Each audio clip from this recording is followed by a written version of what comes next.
Honorable Leader, my question is about the environment. Day by day we are losing, for example, Somawathiya.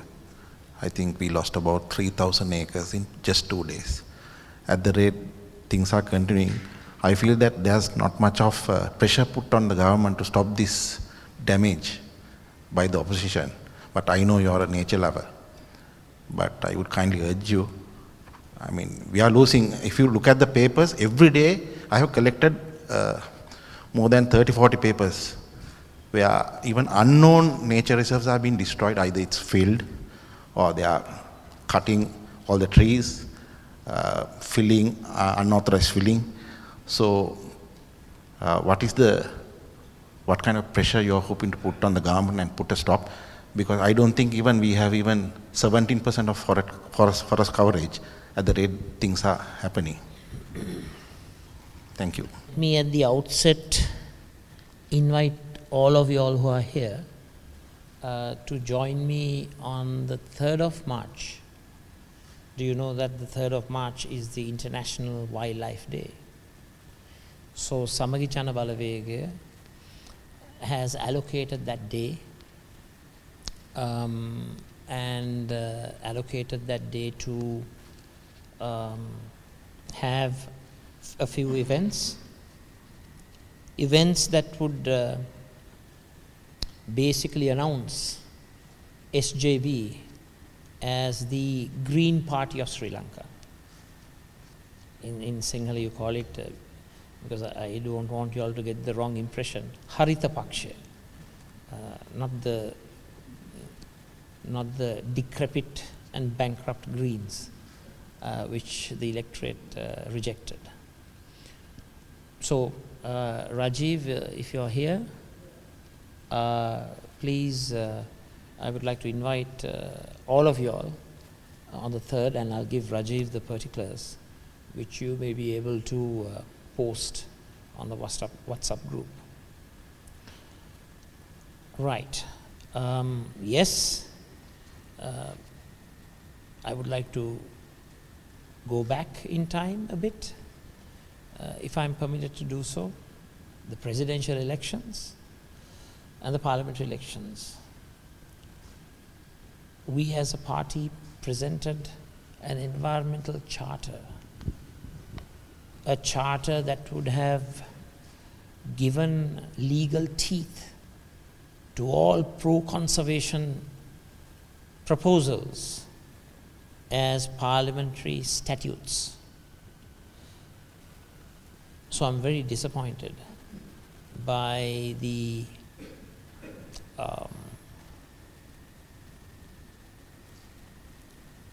way and manner in which the people provided the mandate. I have no problem in facing defeat, but the enormous amount of mandate that the people gave, I would call it an indiscriminate mandate, that has provided this government with overwhelming power. Overwhelming power to the extent that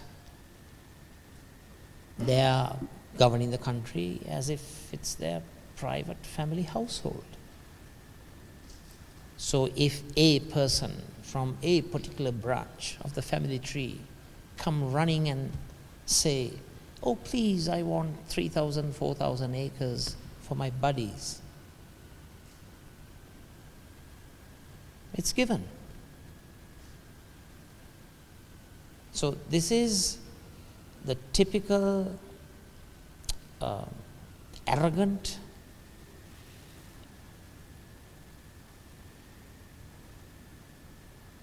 manner in which this government conducts itself. They received a mandate not to reduce forest cover. Please read their manifesto. They received a mandate, 6.9 million at the presidential elections, 6.8 million at the parliamentary elections. For what? To increase forest cover. And I wish to mention the ex-president, His Excellency Maithripala Sirisena, who is ridiculed virtually on any forum. To his credit, he, during his presidency, implemented laudable programs to protect the environment. At that time, his policy prescriptions were laughed at, was ridiculed. People were taking for a joke, especially when these pro-environment steps were taken.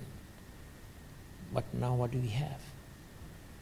We have indiscriminate felling of trees, absolutely no regard for habitat loss, biodiversity loss, absolutely no consideration of the damage caused to our ecosystem. I doubt very much the members who are in positions of power, I don't think they have any comprehension of the photosynthesis process. පාසලේ ඉගෙන ගත්තු ප්‍රභා සංශ්ලේෂණය ඔක්කොම අමතක වෙලා. Now, let me just tell you the mentality of the government. One of the closest confidants of the Prime Minister, when asked about the felling of trees, this particular minister from Puttlam, you know what his answer was?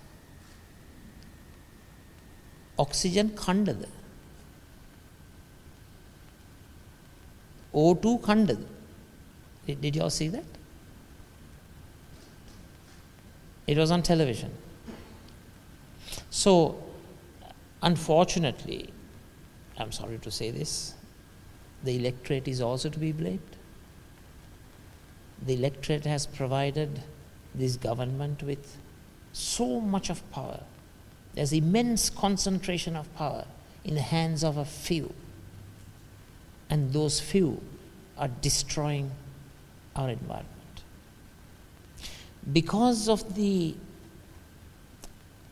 limited fiscal options that are available to the Treasury and the government, due to the indiscriminate tax cuts which took place in the latter part of 2019, in the immediate aftermath of the presidential elections and the beginning of 2020, the government lost 1 trillion rupees in state income.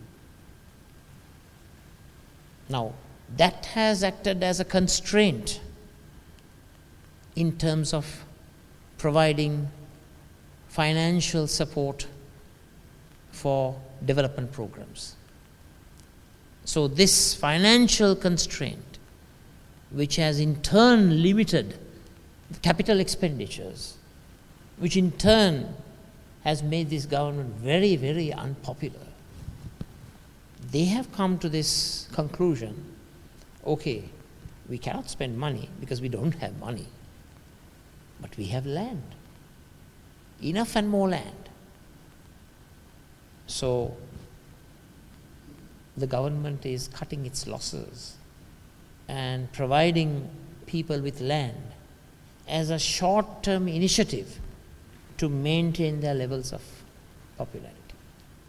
That's the sole reason.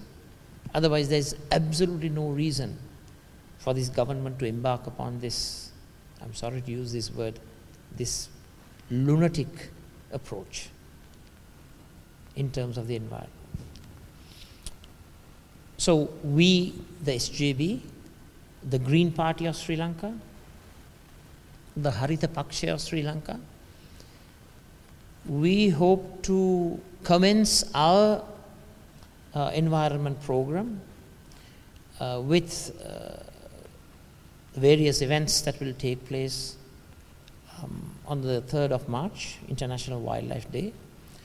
And we will be organizing environment cells at the grassroots level, conducting seminars and workshops to educate the people. And I also believe, to the question as to what we would do in government, the SJB, under my tutelage, will embark on a people participatory conservation approach. Now, that is very important. If we create a stake for the people to preserve the environment, if there's a financial stake, you will have people themselves taking the leadership, the lead role, the initiative to protect the forests and the jungles that exist in our country. Let me give you just one small example, if I may.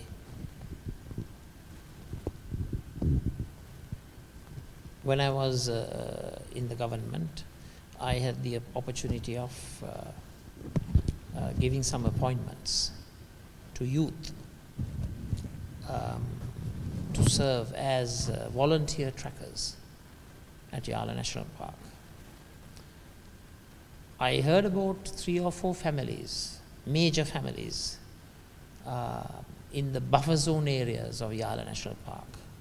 They were the 3 or 4 major families that were engaging in poaching. So I took a chance and gave the opportunity for four of the youth, quite well educated. All 4 had gotten through their A-levels, and they were employed as volunteer trackers at Yala. Believe me, within 3 months, the poaching activities of those 4 families, the extended families, all stopped. That particular boy of that particular household became the breadwinner for the family.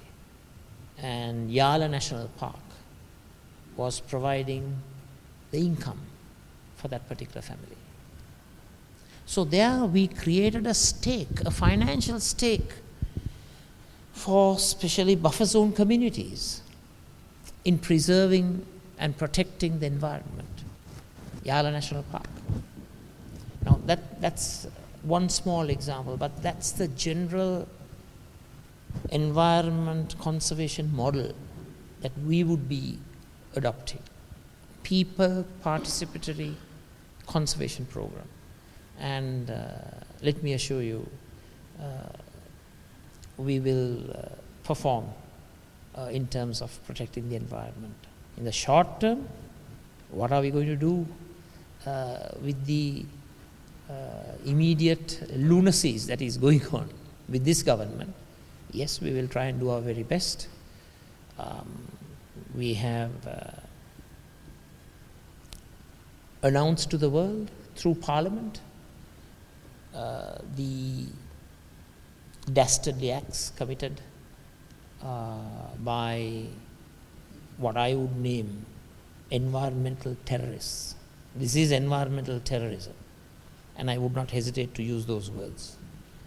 So through Parliament we have spoken, we have created awareness, but of course, I do admit there are limitations.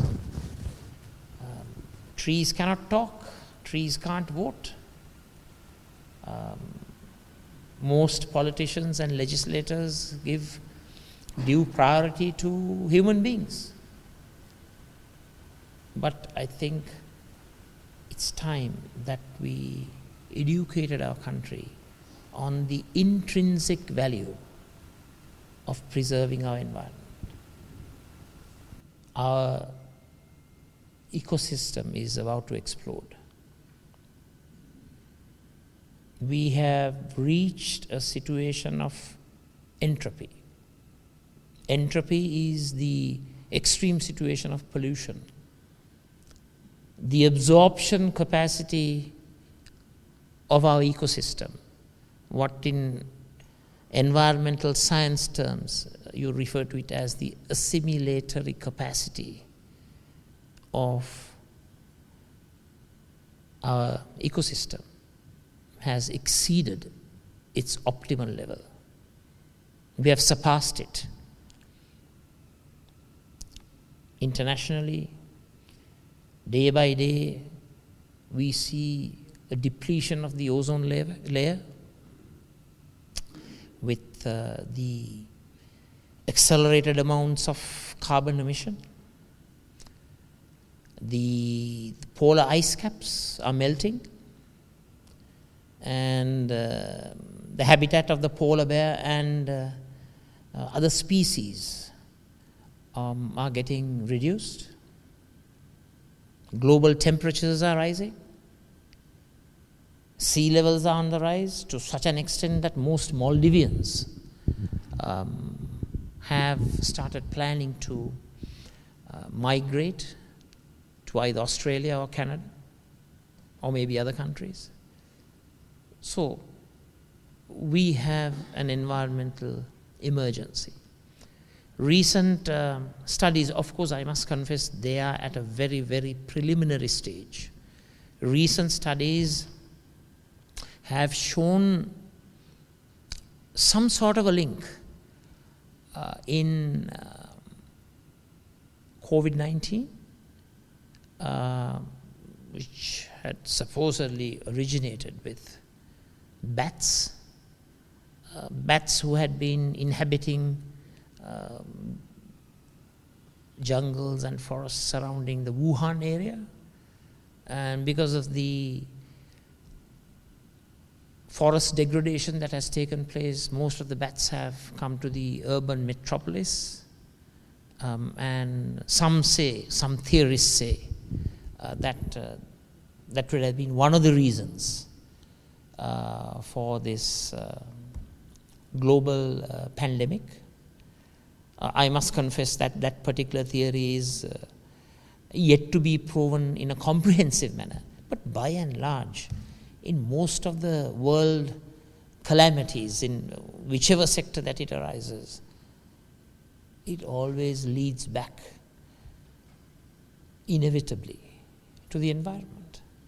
So environment protection will be one of the foremost priorities, policy priorities of the SJB. And all I can assure you is the environment will be protected by the SJB.